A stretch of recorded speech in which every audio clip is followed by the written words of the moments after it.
Fala galera, eu sou o Matheus e esse é o canal Papo de Bola e hoje vamos falar sobre Libertadores da América. Então, sem mais enrolações, bora pro vídeo.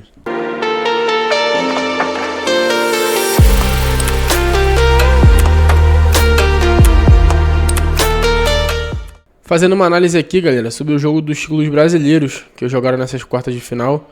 Começando pelo jogo do River Plate e Palmeiras. O Palmeiras abriu o placar aos 6 minutos com Gustavo Gomes. Depois o Vitor Roque fez o gol aos 41. E lá no finalzinho, aos 44 do segundo tempo, Martínez Quarta diminuiu para o River. Foi um jogo que a gente viu um domínio muito grande do Palmeiras, né? O Palmeiras começou amassando o time do River desde o começo. E a gente sabe a importância de chegar com um resultado assim para o Brasil, vindo lá do Monumental de Núñez, né, da Argentina. A gente sabe que mesmo o River não estando nessas melhores fases, é um time muito copeiro, um time de Libertadores, um dos times mais tradicionais da competição. Um grande resultado para o Palmeiras. Grande jogo do Andrés Pereira, que vem se adaptando bem ao esquema do Abel. O time jogou muito bem. Vitor Roque, cara, tá numa fase sensacional depois da fase ruim que ele passou, né? Era muito uma adaptação que ele precisava. Depois da saída do Estevão, esse esquema que o Abel achou com o Vitor Roque e Flaco Lopes está sendo muito bom para o time do Palmeiras. O time conseguiu vencer lá na Argentina, vem para o Brasil com um jogo mais tranquilo, uma vitória no placar.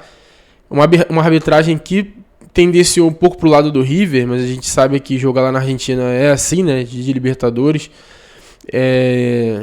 Mas esse nem foi o pior, né? Nem foi o pior jogo de arbitragem, mas a gente sabe que teve ali alguns lances bem questionáveis. Mas o importante é o Palmeiras voltar com esse resultado para o Brasil e a gente vê um dos brasileiros bem na disputa dessas quartas de finais para passar para as semis da Libertadores, que é muito importante sair de lá da Argentina com essa vitória e para o Palmeiras é sensacional, né? O outro jogo do brasileiro, falando na sequência, a gente teve São Paulo e LDU. São Paulo que foi enfrentar a LDU lá em Quito e a gente sabe que na altitude jogar contra a LDU é difícil, né? Bem difícil, e aí também foi um placar meio ilusório, já que o São Paulo jogou bem no primeiro tempo e no segundo tempo. Alguns erros individuais fizeram a LDU sair na frente do placar e é um placar bem preocupante para o São Paulo, vai ter que reverter aqui no Brasil. 2-0, gol de Brian Ramírez aos 15 e do Michael Estrada aos 78. Muito importante para a LDU esse resultado, mas para a gente que quer ver os times brasileiros nas próximas fases, é um pouco decepcionante, sabendo que o São Paulo ia enfrentar um jogo difícil na altitude, mas mesmo assim poderia ter feito um pouco mais, ter se esforçado um pouco mais o São Paulo, mesmo jogando bem lá e não dando essa impressão de que seria um time amassado o tempo inteiro. O São Paulo pressionou bem, chegou bem ao ataque de vez em quando podia, mas tomou um 2-0, né? E o importante no futebol é a bola na casinha, então o LDU sai com 2-0 e vem para o Brasil com esse resultado adverso, o São Paulo, para poder mudar. Mas a gente espera que o São Paulo consiga mudar esse placar e seria sensacional um clássico paulista nas semifinais, né? E aí o último jogo da rodada dos times brasileiros na Libertadores foi Flamengo e Estudiantes no Maracanã. Um gol bem rápido, né?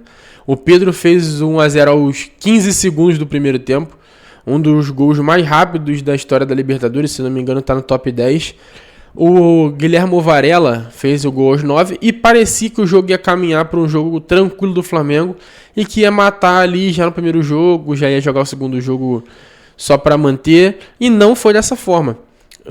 Depois do segundo gol do Flamengo, o time do Flamengo não conseguiu manter a intensidade de fazer os gols, né, no caso, porque criou oportunidades, criou chances e não conseguiu reverter para gols no placar. E acabou perdendo algumas oportunidades e aí no segundo tempo parecia que o jogo caminhava para um jogo de 2-0 tranquilo para segurar esse resultado lá na Argentina e bem. E aí vem, né, os erros de arbitragem, que foi medíocre, né? Foi terrível a arbitragem no Maracanã.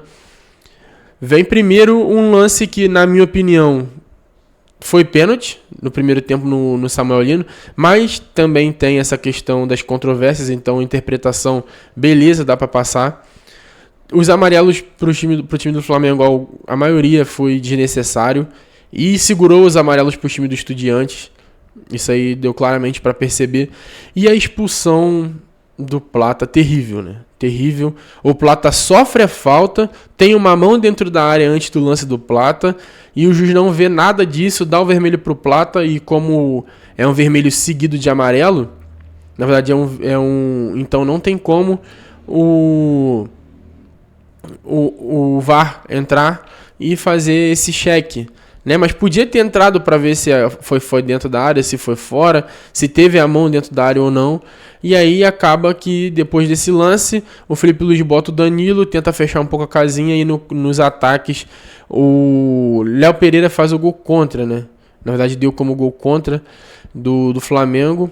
E aí acabou 2-1 o jogo no Maracanã. Também teve uma mão do zagueiro do Estudiantes, se não me engano, dentro da área do Flamengo, e o juiz não viu, deixou o jogo seguir, e quando passa ali pra câmera para poder focar no atacante que teoricamente fez o gol, depois a súmula dá gol contra do Léo Pereira, a bola já tá rolando novamente, então foi muito rápido, tirando a teoria que teve do quarto árbitro falar pro treinador do Estudiantes tirar o jogador porque ele poderia ser expulso. Cara, é um dos maiores e terríveis erros de arbitragem na Libertadores, para não falar algo muito, muito pior, esse jogo do Maracanã, que a gente espera que lá na Argentina o Flamengo consiga passar e passe por cima desse jogo como se não houvesse nada.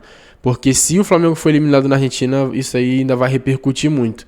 Mas enfim, esses foram os resultados das quartas de final da Libertadores. O Palmeiras ganhou de 2-1, o São Paulo perdeu para a LDU de 2-0 e o Flamengo ganhou do Estudiantes de 2-1. Vamos ver até onde os clubes brasileiros vão. Peço desculpa, galera, pela ausência e a falta dos vídeos. Teve data FIFA, então é um pouco mais complicado para gravar, mas estamos voltando com tudo agora, tá bom? Então já se inscrevam no canal, já deixem aí embaixo nos comentários algo que a gente possa melhorar, algo que a gente possa fazer para trazer um conteúdo legal para vocês. Já mandem aí, compartilhem esse vídeo pra galera, pra gente poder estar crescendo nesse canal, que é muito importante, tá bom? Vamos acompanhar os times brasileiros na Libertadores, torcer para eles chegarem o mais longe possível. Valeu e tamo junto, galera. Até a próxima.